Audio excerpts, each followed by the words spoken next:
22 दिसंबर 1964 की वह काली रात जब तमिलनाडु के पंबन इलाके में एक ऐसा हादसा हुआ जिसे याद कर आज भी रोंगटे खड़े हो जाते हैं। पंबन ब्रिज, जो भारत को पंबन द्वीप और रामेश्वरम से जोड़ता है, उस रात कुदरत के कहर का गवाह बना। ये पुल, जिसे पंबन रेलवे ब्रिज के नाम से जाना जाता है, उस समय अपनी मजबूत बनावट और वास्तुकला के लिए मशहूर था। लेकिन उस रात जो हुआ, उसने इंसानी ताकत और विज्ञान की सीमाओं को उजागर कर दिया। उस दिन सब कुछ सामान्य था। चेन्नई से रामेश्वरम जाने वाली ट्रेन पंबन द्वारका एक्सप्रेस अपनी नियमित यात्रा पर थी। ट्रेन के डिब्बे यात्रियों से भरे हुए थे। कोई तीर्थ यात्रा के लिए उत्साहित था तो कोई अपने परिवार से मिलने की खुशी में मग्न था। किसी को क्या पता था कि यह सफर उनकी जिंदगी का आखिरी सफर बनने वाला है। रात का समय था। ट्रेन पंबन ब्रिज पर पहुंच गई। अचानक आसमान में काले बादल छा गए। तेज हवाएं चलने लगीं और समुद्र में ऊंची ऊंची लहरें उठने लगीं। यह एक चक्रवात का संकेत था, एक विनाशकारी तूफान का, जिसने कुछ ही घंटों में पूरे इलाके को तबाह कर देना था। ट्रेन के ड्राइवर ने खतरे को भांपने की कोशिश की, लेकिन तब तक बहुत देर हो चुकी थी।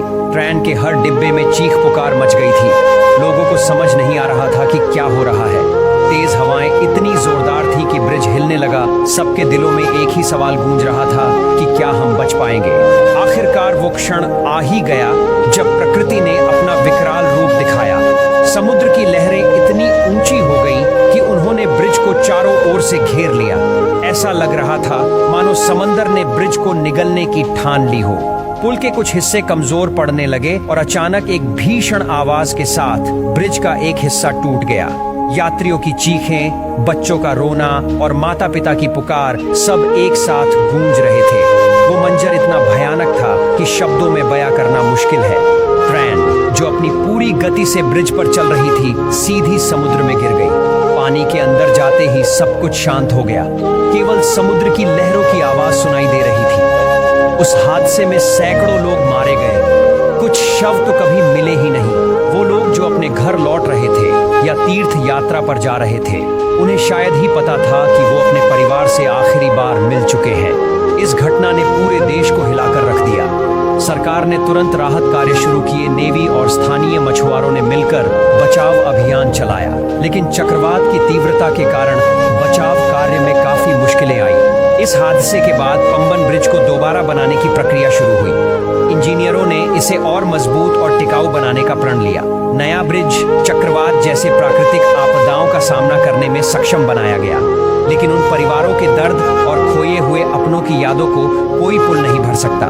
घटना के कुछ समय बाद जिन स्थानीय मछुआरों ने राहत कार्य में अपनी जान जोखिम में डाली थी, उनकी कहानियां भी सामने आई। एक मछुआरे ने बताया कि हमने समंदर की उफनती लहरों के बीच लोगों को बचाने की कोशिश की। कई बार लगा कि अब हमारी जान भी नहीं बचेगी। उनके साहस ने इंसानियत की मिसाल पेश की। समय के साथ पंबन ब्रिज फिर से खड़ा हो गया। अब यह न केवल एक इंजीनियरिंग चमत्कार है, बल्कि मानव धैर्य और साहस का प्रतीक भी। लेकिन हर साल दिसंबर का महीना आते ही उस रात की यादें ताजा हो जाती हैं। आज भी पंबन ब्रिज उस भयानक रात की याद दिलाता है।